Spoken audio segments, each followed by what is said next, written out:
Hi Dolores, this is Cigmond.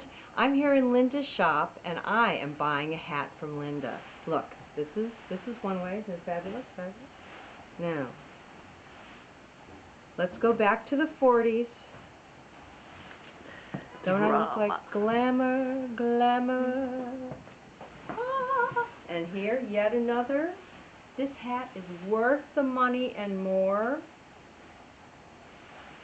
And the exciting thing is,